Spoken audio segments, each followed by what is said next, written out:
Hello, and welcome to Keeper's Corner Podcast, where we're breaking down anything and everything Utica City FC related. With your hosts, as always, Matthew Sterling, Michelle Brooks, and Brandon Brooks. Let's go. Hello, welcome to another edition of the Keeper's Corner Podcast. As always, Matt and Brandon are here, and we are back to talk about another overtime win for Utica. This time, down on the turf at RP Funding Center. Another place that we haven't won at in quite some time, both this season or last. So, yeah, happy times all around. Although it would have been better in regulation, but what am I? I'm not going to be picky.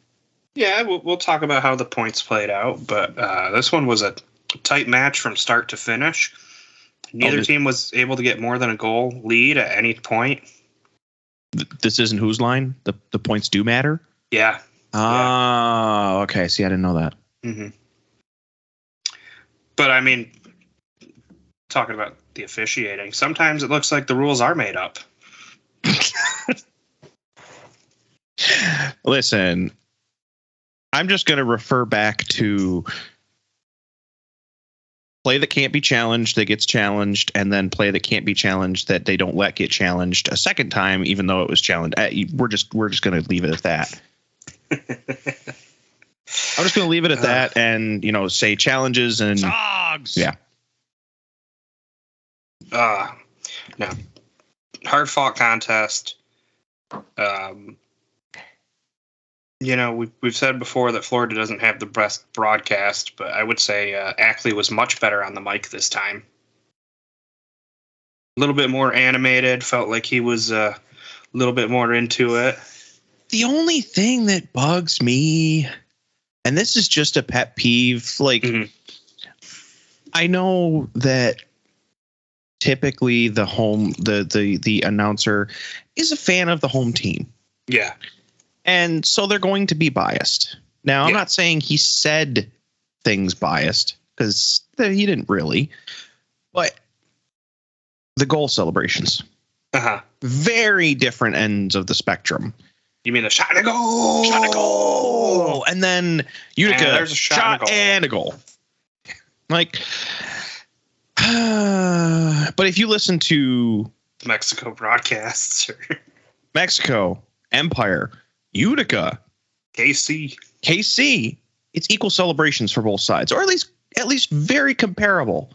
This one just it's like some of the other more biased arenas that it's just like, yay us, and make it exciting for everyone on your broadcast, not just your team. Mm-hmm. But very minor pet peeve. That's not just them. That's across the league. Yeah. So not anything bad about, their broadcasting. Just This one was better than normal. I agree, but still a pet peeve. We just got to work on, another one where let's work on some. Most of the pronunciation was pretty good. I think the only one that really stuck out to me was Salmao. I was confused where he was getting the second W from, but at least it's not sorrow. Yeah, you're making up letters in it. It's closer. Tight game, went to overtime. Utica sneaks away with the win on just the trickiest little dribbler that somehow got past Hugo Silva. Right out of the corner. Just the weirdest play. Not even the weirdest play, just the weirdest shot. Of course, it's Gordy Gurson. Game-winning Gordy. Before we get into or talk a little bit more about it, let's go through our things here. And Brandon, you got a stat that catches your attention, tells the story? Maybe. You got a big old smirk on your face. Let's hear it. I mean, I might have a stat that tells the story because, it did feel like a pretty offensive game for both sides. So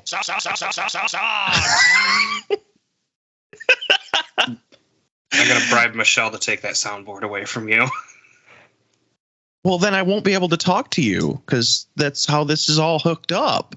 There are other ways to hook things up because I don't have a soundboard, and yet here I am. Yeah, but I like my microphone, okay? My microphone sounds nice and silky smooth. Anyway, the fact that there was, a pretty decent spread of shots from both teams. We had 42 for us, 30 for them. Overall, I felt like, obviously it was a very low scoring game, even with that amount of shots. But both teams had, I guess, kind of the shots, and I guess I'm gonna take two.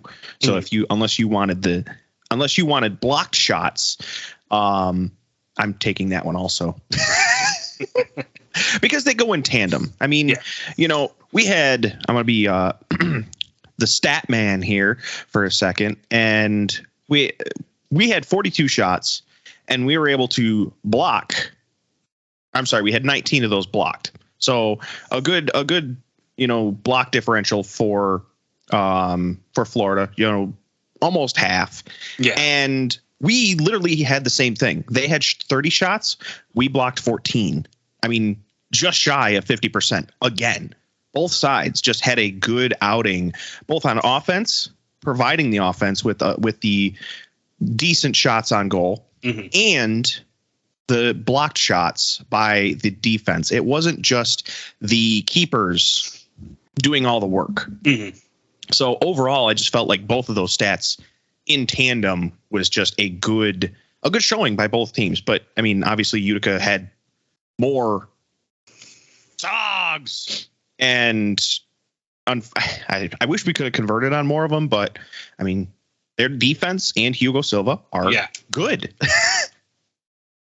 Yeah, this was a very defensive game. I mean, part of it that played in favor for Utica was, as talked about on the broadcast, a stomach bug had ran through the Tropics clubhouse, and they were without Ricardo Dieguez and Vinny Dantas, two of their leading scorers. So you didn't have as much of an offensive threat, but you still had to contend with Ruggles and Carvalho, of course, Pereiras, a few other guys, But for me, it's the goalkeeper lines. Look, anytime you go to overtime and both guys have save percentages over 800, an 813 for Andrew and an 826 for Hugo, that's huge. Oh yeah, like I said, very. That plays into just being very defensive. I mean, it was a very defensive game, but both teams had a decent showing on offense too. So absolute banger of a game to watch. It's probably a lot more entertaining than the Blast and the Outlaws. Sorry, guys. It was definitely not a one-sided affair. Yeah. Oh, how the Outlaws have fallen. Oof. Sorry, not to change subjects, but this was a very close, very competitive game. Yeah, all the way start to finish. Like you had no idea which way it was going. Oh yeah, for sure. And that goes without saying, obviously, that by halftime both teams had locked up their playoff spots because the earlier game, Milwaukee defeated St. Louis, eliminating St. Louis from playoff contention. Yes, which was awesome. Just because last time we were in the playoffs was what, 2019? 2019. We didn't get a 2020. We didn't play in 2021. Last year we fell short because of St. Louis. Yeah. It's a little bit of schadenfreude right there. Yeah, so it was definitely, it's nice to be able to say that we are back in the playoffs. It has been a long time. Can we go somewhere with it, though? But we'll talk about that more when we get closer to playoff time. We still have regular season to go, people. Yeah, we do. I guess one last little thing about Mr. Coughlin is I remember checking his stats earlier in the year, and at like the midway point before our defense had shaped up, he had close to 7 goals allowed against, and now it's under 6. Yeah, it's come way down. It's very nice. Well, I shouldn't say way down, but it's come down. The team has shaped up. Yes. And that Chihuahua game certainly doesn't help the line there, but no. And basically our whole trip down to Mexico did not help anything for us. No. But it's been ever since then it's been a heck of a turnaround. I mean, every team that has beaten us from the East, with the exception of Milwaukee, we have now beaten. Yeah. We've beaten Florida. And not only have we beat them at home, we have beat them away. We've beaten Baltimore at home and away. We've beaten Florida. Did we beat Florida at home? Yeah. Oh, both games were overtime. One goal game. The only team that we played home and away that we haven't beaten, Milwaukee. Because we didn't beat them in Milwaukee. We lost twice in Milwaukee. Both of those were 2-goal games that were pretty close the whole time. I'm more thinking this season and last season, because these 2 seasons have been tough for us. Yeah. We haven't beaten Milwaukee in either place in either season. So it's been a tough one. So hopefully we can bring it back. If we can end up going against them in the playoffs, which is going to be a tall order, but I think we can make it. If we can end up winning there, then we can at least make ourselves feel better. Yeah. Let's get on to a play that changed the game. I don't have one. Well, okay. All I'm going to say, because it's not a play that changed the game, but more of a person. Mm-hmm. Because he, in a way, got his revenge game. Yeah, he did. And that is Bond. Taylor Walter Bond. With a hat trick. Literally, our only 3 regulation goals all came from him. Mm-hmm. And it's not a play that changed the game, but it is definitely a play that left its mark on me. And that was his 3rd goal. I felt bad for Joey. Joey got his ankles broken, basically. Not literally, obviously, but he got his ankles broken by Taylor Walter Bond there. Like, he signals for the ball. He stops it, goes the opposite, goes off to his left. Joey his momentum carries him to his right. There's no way he can stop himself there. Mm-hmm. And Taylor Walter Bond just sinks it. Just a beautiful, beautiful series. So that's a play that left an impression on me. Mm-hmm. And of course, the person, which was Taylor Walter Bond. I've been wanting to see something good from him since he's come our way. And thus far, we hadn't really seen that until this game when he really, stamped his ticket. Mm-hmm. Yeah, a Hattie for Agent 000. Fantastic game for him. Like you said, a bit of a revenge game. In the 10 games he's played for Utica, he now has 9 goals and 3 assists, which if you go back, you got to go all the way back to 2018-19 to find a better points per game. Or sorry, 2017-2018 to find a better points per game from him. And that was in 12 games. So he gets one more point here. And he's right there. I mean, if he can get 2, he's at 1 goal per game. If he can get 2 in our last game, which is a tall ask. It is Baltimore. Mm-hmm. But he gets 2 in that game, then he's 11 for 11. Yeah, I mean, I was certainly skeptical of the trade, but it looks like it's working out. Yeah. No, seems to mesh. That's why these guys are in the front office, and we're here. I still miss Joey. I don't care. Yeah. Not that those 2 trades were necessarily linked, because they weren't, but I still miss Joey. Like, Joey is a presence. I mean, you and I were both there the night of the Florida game at home. Mm-hmm. I mean, those guys were just, you could tell it was basically a family atmosphere, we'll call it. Yeah, especially in 72 afterwards. That's what I'm talking about. Yeah. That's what I'm talking about. 72 was rocking, and Joey was literally at the center of it with the guys, with the Utica guys. I mean, you could see and feel the connection, and how it's like, yeah, sure, they wear different jerseys, but it doesn't change anything. So not to change subjects, but it was just referencing back. So anyway, I'll stop with the reminiscing. Yeah. So since you don't have a play that changes the game. I'm going to take two of them, and they are the power plays in the fourth quarter that neither team could find the net on. Yeah, those were. I mean, even the announcer was talking about how critical it was going to be if either team right around the same time had capitalized on those. I mean, it was going to be if somebody scored, it's basically over. Yeah, and if someone gets that, finds the net, it's a 3-point swing instead of 2 to Utica and 1 to Florida. Yeah. And I don't know. I would have liked to have been able to see the one against Isak just because it happened behind the play and they didn't have a camera to show it. Mm-hmm. Which, those people are like, why don't we have a TV deal when I can get cornhole or like this weekend there's a pickleball thing on ESPN? Well, because we have arenas that have one camera or their camera is working in the corner and not from the middle of the field. Yeah. Yeah, it's not ideal at all. No. Not at all. But yeah, those were huge. I don't know. I would have liked to have seen, been able to take a guess at what Rafa said to get a yellow card after he was the one that got tripped up by Isak and drew the blue. Like that was a weird series of plays series of events that must have went down there. It really was.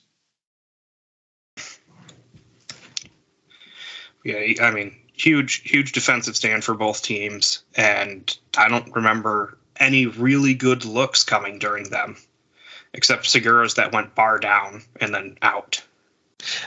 Both teams definitely seem to have good defense. Again, that just plays into what I talked about earlier with, both teams having a pretty good defensive outing. I mean, again, offensive and defensive, but that just showed those two power plays really showed that, hey, these guys came to play.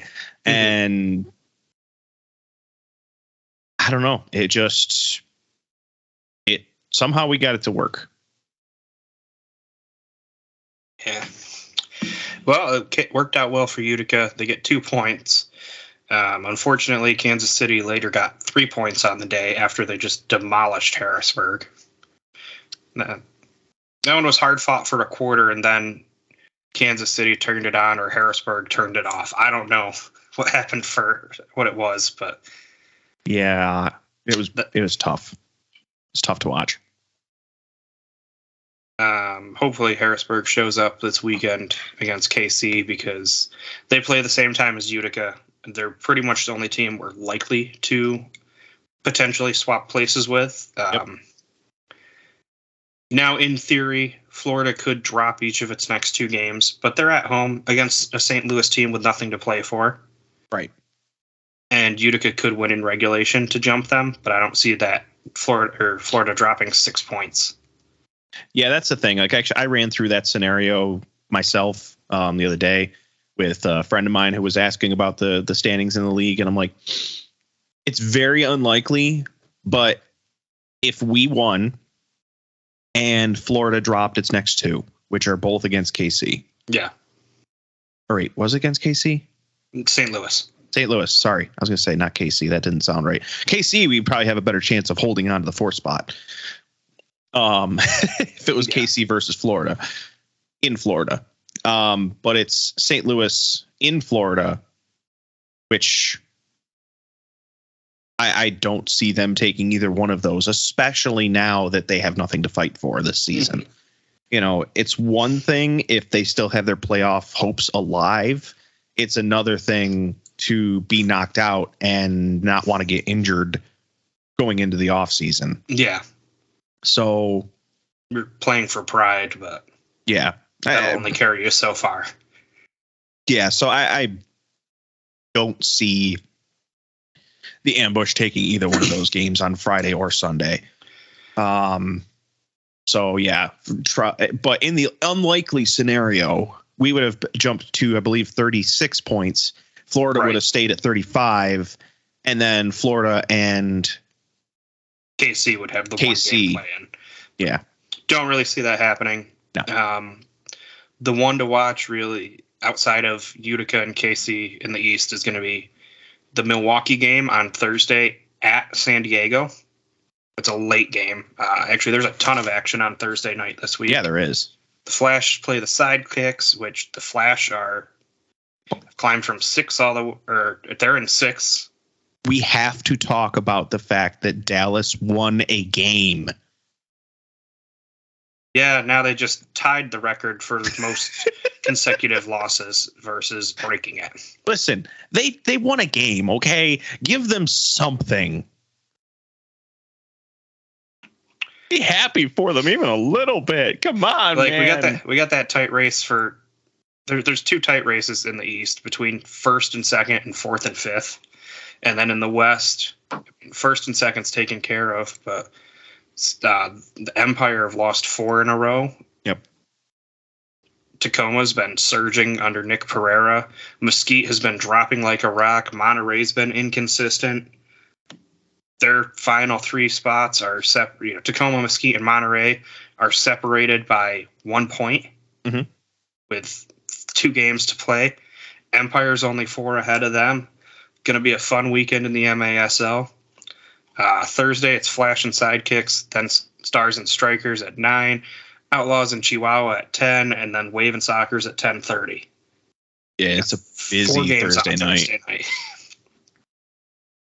And then Friday, it's just Ambush Tropics, which if the Tropics get 2 points out of that, there's no chance Utica can get ahead of them. Yep. And even if they take all 6 this weekend, the regulation win advantage would go to Baltimore, so they can't jump to number 2. The best they can do is the 3 seed.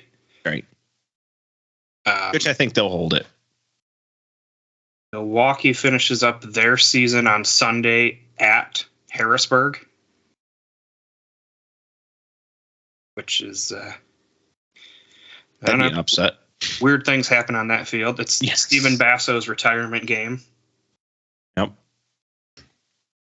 Yeah, I mean, we've seen some strange things happen on that Harrisburg field between winning against Florida, winning against Baltimore multiple times. Yeah. I mean, they could do it against the Wave. Mm-hmm. They didn't do it against us on their turf, but somehow we let them win on ours. Yeah. So we'll talk how this has to shake out for Utica to get a home play-in game. Yeah. Obviously, the easiest way, win 3 points. Win in regulation, beat Baltimore, and you have 36 points and Kansas City can't catch you. Right. Now, say you win in overtime and Kansas City, or just have more points than them. That's all you have to worry about. But if we're tied, there one outcome that goes for us and one outcome that goes against us. Mm-hmm. If we are tied because Utica wins in overtime and goes to 35 and they win in regulation, they would jump Utica in the standings because they would have 9 regulation wins to Utica's 8. That's where all those overtime point losses help them out. Right. So in theory, Utica could be 13-11 and have to travel on the road to play a team that's 11-13. Which kind of dumb. Kind of seems weird. Yeah. Just kind of seems weird. Yeah, it really does. So that's the only way that happens if in a tied point situation. Yep. If we lose in overtime and they win in overtime, or we lose and they lose in overtime, we'd still be tied in regulation wins, and then it would go to total wins where Utica has the advantage. And then it would stay at the Adirondack Bank Center. Which would be nice. I mean, we would like to.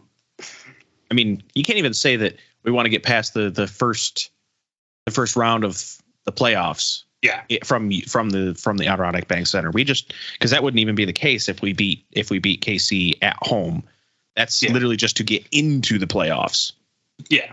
I mean, we're still in, you know what I mean? It's game 25, but it's not really the playoff. Yeah. It's to get into the bracket.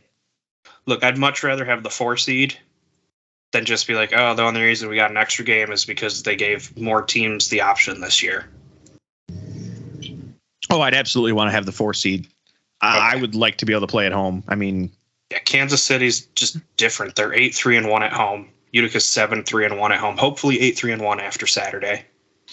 I mean, maybe I'm a little bit just not biased, but maybe I'm a little just, I want to have more games. And the only way to have more games in Utica is to win this weekend so that we can have another game in Utica. Otherwise, we just have another away game that we have to watch on Twitch. Yeah. And then, I mean, out of the teams in the East, Utica has actually the best road record at 5-7. Which we helped that this weekend. Yes, we did. Yeah.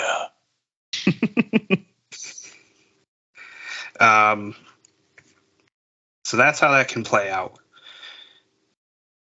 Talk about Baltimore. We probably should have mentioned it last week. I know 2 weeks ago we mentioned they signed Jake Schindler.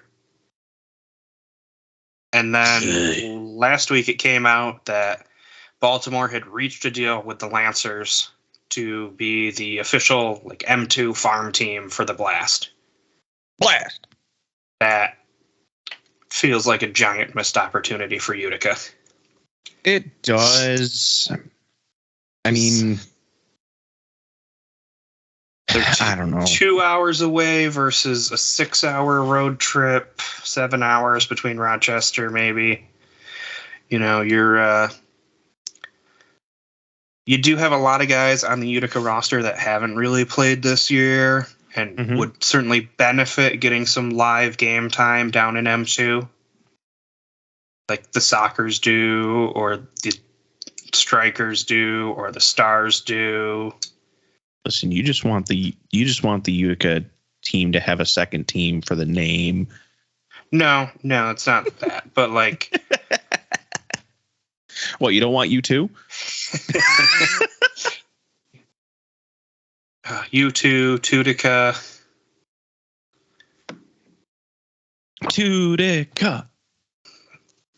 But I mean, you got Keaton, Ricky, Alex, Pepe, who hasn't played at all, Fabino, Merker, Damon. You got all those guys who played 5 or less games. Yep. Julian, you're telling me they wouldn't benefit from getting some playing time, even if the guys aren't up to the same standard as they are at the MASL level? It would help them it wouldn't help them understand the game more. Yeah, if they were going out to Rochester to play. Mm-hmm. No, it would be nice to see them have some playing time. I mean, I don't know what it is. Why we wouldn't pursue that? I mean, my only guess is, and this is just pure speculation on my part, is the fact that our team has kind of been, I don't want to say unpredictable, but it's been tough to gauge where we're going to go every season. You know, first season's great. Second season, not so great. Yeah, I'm not even talking about the fact that, you know, the 0.5 season ended, you know, partial way through, but I'm talking about our actual full second season. Didn't go so great. Third season is going pretty decent. I mean, you had an established team that added pieces and looked pretty good until a little bit of a stumble there before COVID. Yep. Then you had a team that hadn't played in a year and a half. And as we've learned, a lot of guys, you know, it was a lot of getting back in shape and getting up to game speed. Yep. And figuring out balance between the young and the old guys. And then this year you lose a third of your a big chunk of the roster turns over, goes elsewhere, retires. And you bring in a whole bunch of new guys. You got a new coaching system, new style of play. Yes. And then for the first half of the season, we didn't have any defenders. And then the Juggernaut showed up. Yes. It wasn't just him, but... No, it was, it's just been, I just feel like it's been a couple seasons of, we'll call it turmoil. Mm-hmm. And so it's like, well, what is going to happen? Like, what are we expect from them? What can we expect from them? That sort of thing. Mm-hmm. And so I'm just wondering if if we feel like we're too new of a franchise compared to Baltimore, that is a long established, has a quote unquote legacy to it. I mean, Lancers have a legacy to them, but they are the farm team. So they've got a stable owner with Soccer Sam. No. Here's what I'm talking about is why would the Lancers go for a team that is much younger team compared to a well-established, been around for years team, other than the convenience factor that you brought up? Because it's the MASL and convenience is king. Why do you think we play teams 6 times? It really is king, though? Money. I knew I couldn't just, shake the put the fingers together and whatnot. Yeah. I couldn't just make the motion because not on camera. But I'm not calling them sellouts either. That's not what I mean. No, like you got to go where the money is. You do. So they just. Maybe this means, like I said, we're just going to end up with a second team in Utica, and they'll just play in the Nexus Center. Which, great, sign me up. I'll go to games. Yeah. Give us an M2 team that we can go watch, more games a week or more games a season. Heck yeah. Then you certainly have a chance to develop local talent. Yep. Which, if 100%. That's your goal, great. Yeah. Timmy's head coach.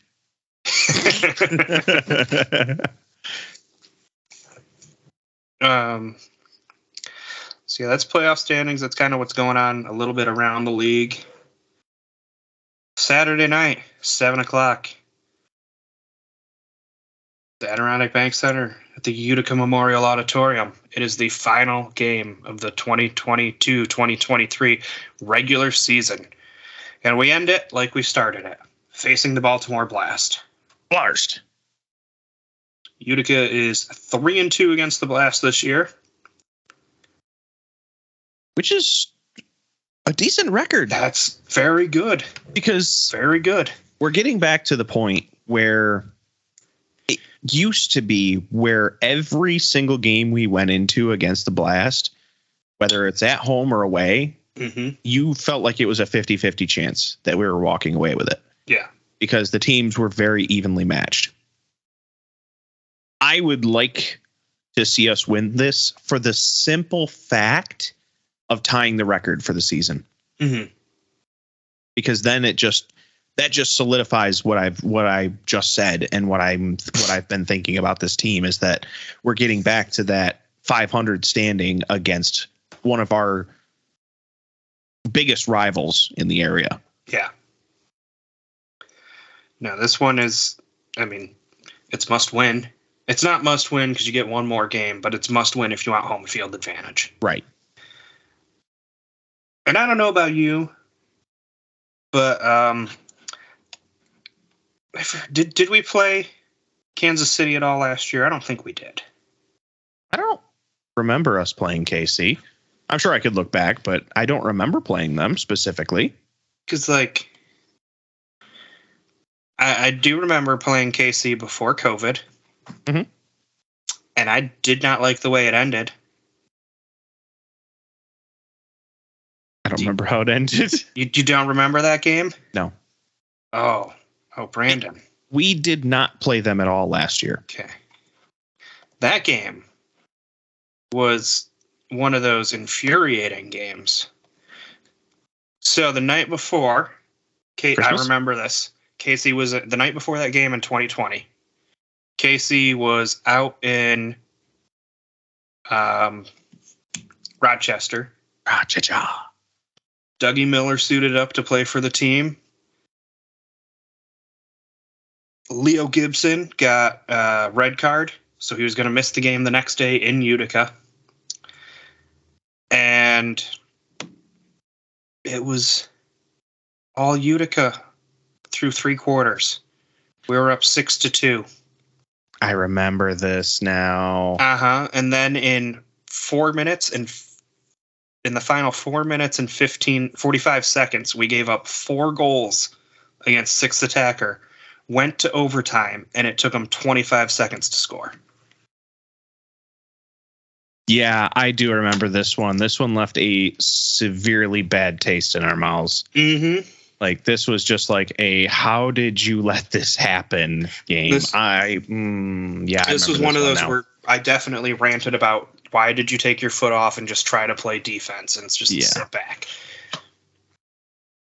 Mm-hmm. The worst part is the next game we dropped to Harrisburg. Yeah. Oh, Lordy. And then the next day, the league shut down for a year. COVID. Dun, dun, dun. Yeah, that was a game where Berto Palmer had 4 goals against us. Now he's in Ontario, Inland Empire, whatever. But man, that game was a rough one. Yeah, once I looked it up, that's when it was like, oh, it all came flooding back. Mm-hmm. Mm-hmm. That one hurt a lot. That one was very, very ugly. So, I'd love a chance to play them again at home and just get a little revenge. Revenge! Yeah, just kind of like Mississauga. I'd like them to come back just for a little revenge for St. Patrick's Day. Oh, the St. Patty's Day. Saturday night, we gotta get our predictions, though. No? Can't make me. But you love predictions. When I'm right. Well, just get it right then. Well, I don't have a crystal ball. I'm sorry. I mean, I could rub your bald head and maybe it'll come out with a message, but no, I kind of doubt it. You're going to hear crickets. And then... Songs! I mean, if I hear crickets coming out of your head... Structure. If I hear crickets coming out of your head, there's really problems. There might be. I don't know. I was like, no way to come back? You got nothing? Nothing? I'm not a shrinkologist. Anyway. This ain't no rocket surgery. I am going to, just based upon our previous games against some of these top teams and our record with what we've done against Florida, against Baltimore, this is going to be a 1-point game. Now, preferably in regulation. There's only occurs one exception per team that it wasn't a 1-goal game. And that was the thrashing that Baltimore gave us in Baltimore, 10-3. And then the little slapping we gave them the last time they were in the Adirondack Bank Center, where it was 5-2. So, the past 2 games, we've beaten them by at least 2. But I think because of the, they want to try and actually, can they move up the standings? I feel like they can. If they beat us in regulation, Milwaukee needs to lose in regulation Thursday night. And Sunday. And then lose in overtime or regulation on Sunday. So 2 losses at least. Yeah. No matter what for Milwaukee, and 1 win for Baltimore, and they take the first seed. But if Milwaukee ties them, then it would get interesting. So I guess it depends on what team shows up, because when Baltimore played this past weekend, they played Zierhofer. Like, they did not play Vanzella against the Outlaws. So my guess is they continue to play Zierhofer, which out of the 2, Zierhofer is their weaker. See, like, I know Vanzella's had some back problems, and I wonder if that's played into it. And if that is something where it's like, no, we're just going to get you this extra rest before the playoffs, because that's when it matters. That's what I'm thinking. And that's why I'm thinking we're not going to see Vanzella on Saturday. So with that little extra help, I'm still going to say it's a 1-goal game.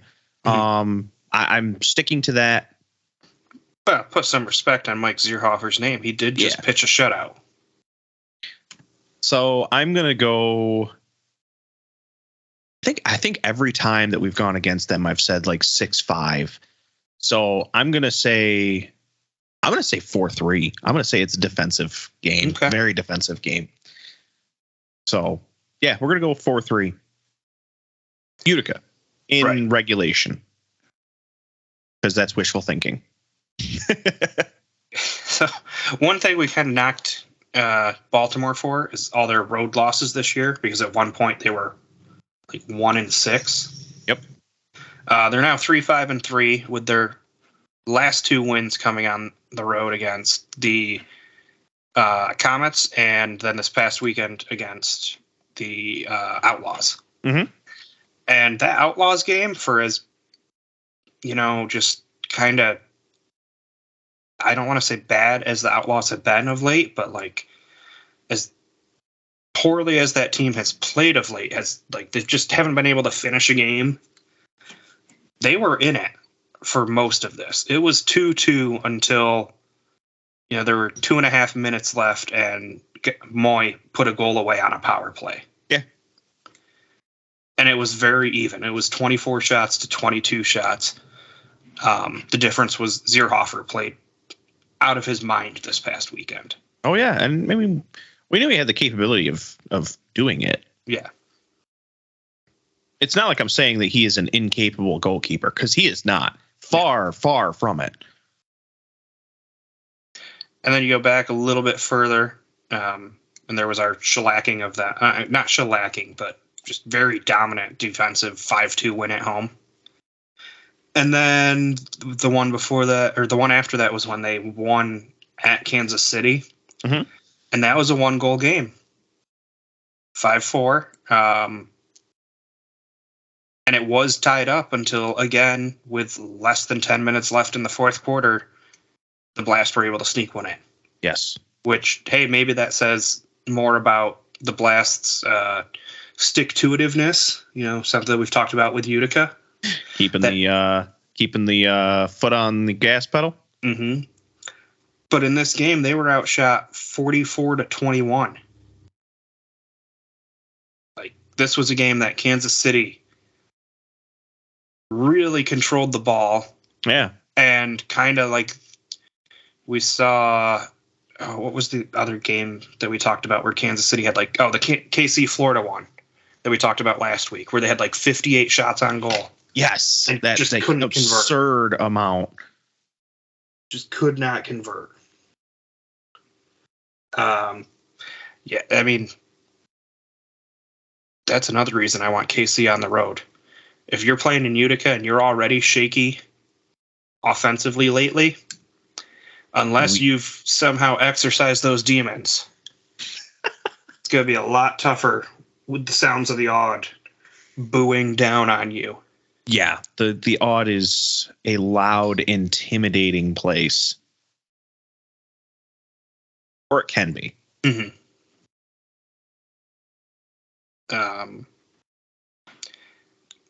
I like Utica's chances this weekend. I still don't trust Baltimore to be the better team on the road. I think Utica finally is healthy. Nate was back this weekend. I know Logan didn't play, but I think that was more just to get Correa some action for the first time in a while. Him and Gordy with the matching knee braces. Yeah, that threw me off because usually when I see the black legs, I go, "Oh, Mijatovic has got it," because I'm watching on my phone at work, and they're like Gordy, and I'm like, "What do you mean, Gordy? Why?" Yeah, no, it like both of them had, both him and Correa had the knee braces on, and it's like, oh, good. So Gordy probably came back earlier than he probably should have. Yeah, and Correa probably same thing. So I'm sure that they'll be wearing those again on Sunday, or Saturday, but hopefully not. Hopefully they're back to 100%. Yeah, we'll keep an eye on that injury report. It's not out yet. We're recording Tuesday instead of Wednesday this week, which I kind of like. I can take my time editing and making sure everything's good tomorrow instead of rushing it out tonight. Rush it out.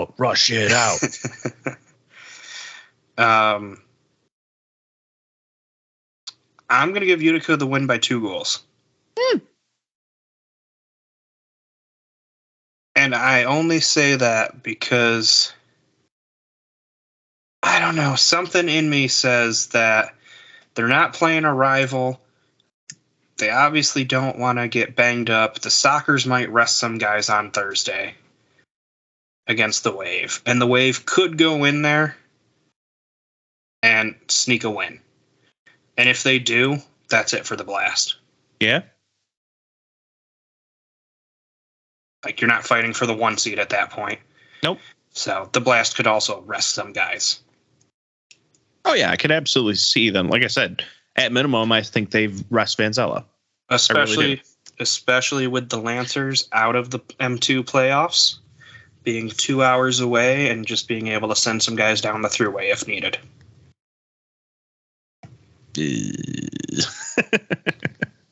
Mm-hmm. Yeah, true. Mm-hmm. When you put it that way. Oh God. Think about it. Joey played for the Lancers in M2 this season. Does that mean in the future with that partnership he'd end up on Baltimore?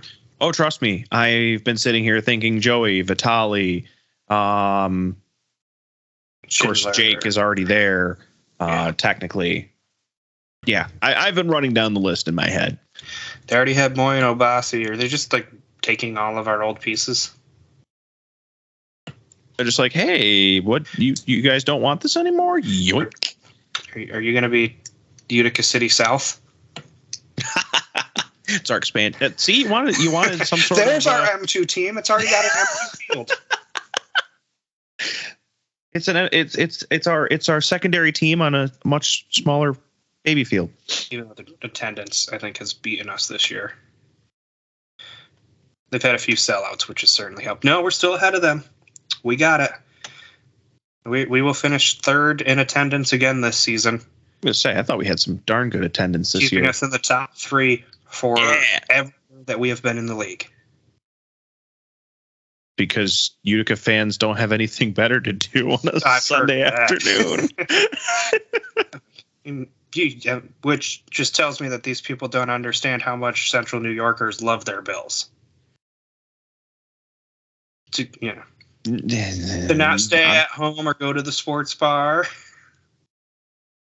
Listen, if anything in this area loves its hockey, and apparently it also loves its indoor soccer. Yeah.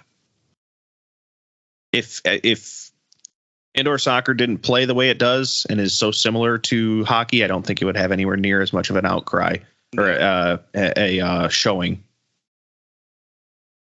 But I love it all the same. Oh, it's wonderful. Oh, yeah. So since we're both picking Utica, let's assume that we have that home game for the playoffs. I hope you checked your email because the notifications have gone out from the team. You can pre-authorize them for your seat. I think ours were going to be like $15 for where we're sitting. Yeah, which isn't, I mean, we're up in 212. I mean, you'd think those are bad seats, but they're really not. There isn't a bad seat in the odd. No. And I want to talk to the rep about my ticket rep about maybe adding some beer garden passes on for that because I don't know, that was a pretty good view for the game, especially if you can get there early. or can get one of the pods. Yeah. Because, yeah.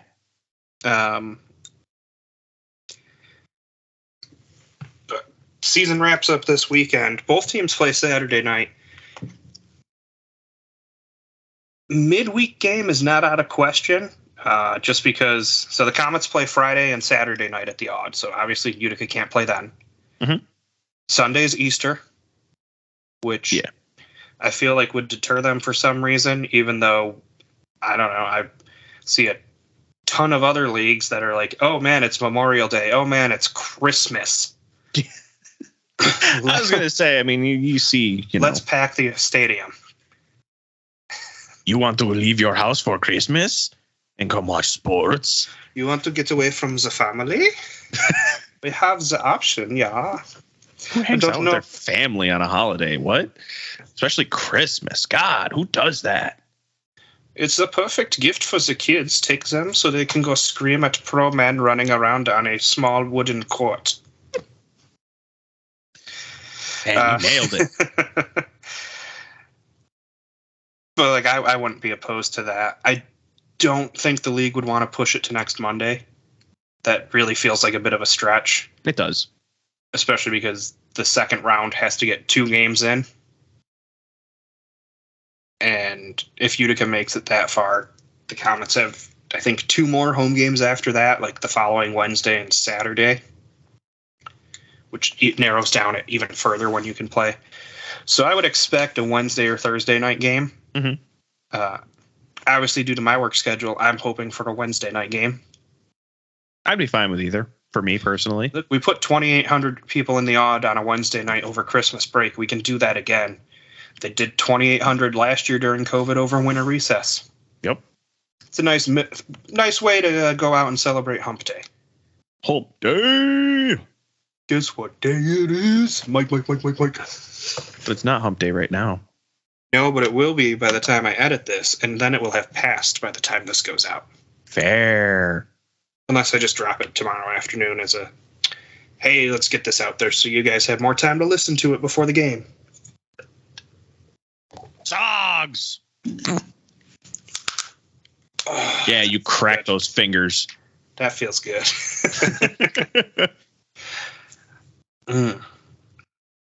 Yeah, we will pack that Odd Saturday night. Let's be loud. Let's bring the noise. As they used to say when they promoted these games as UCFC After Dark, when they cared a little more. Let's get weird. Let's get weird. Hopefully I can be there by halftime. I gotta make sure work is not crazy busy. Mm-hmm. But see you guys there. Hopefully we'll see everyone else. Heck yeah, I would love that. Let's sell it out. Let's do it. Come on. We sold it out in the first season. We sold it out a time or 2 in the second. Let's get our first sellout this season. We can do it. Like, yeah. It's been thunderous in there without having a full sellout crowd. Like another 500 to 800 people in there. Oh yeah. It will be fun. So, anything you got to add for this one? Sogs. Correct. We do like our sogs. Sogs. No, I don't have anything else. If you've listened, you know our social media by now. Facebook, Twitter, Instagram. We got that TeePublic store. Just go to teepublic.com, search for Utica City. You'll find a few different designs from us. Make sure you're following, we're going to throw it out there, the Hootery on Instagram. Oh, Timmy's running Merch Madness. They're giving away stuff all week. The next one, which might be decided by the time this comes out, is a signed Gordy Gurson game-winning shoe. Boot. Ooh. Whatever. That's what you call want. it. Yeah. That feet stank. Look, we got Coughlin's game-used gloves. I'm sure sweaty hands don't smell much, all that good either. Yeah, but probably I'm not going up to them, like, shoving my nose in there, sniffing them. And you can always Febreze the shoes. All right, that's going to make me ask questions that I don't want to ask, so we're going to end it right here. Thank you, everyone, for listening. Go Utica City. We'll see everyone Saturday. Sucks.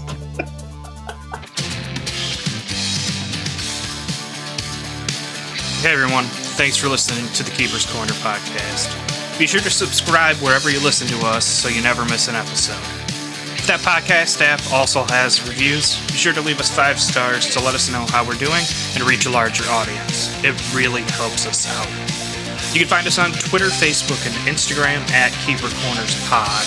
And you can always find us there talking UCFC soccer. Thanks again for the support. It's truly appreciated. One last thing. Go Utica.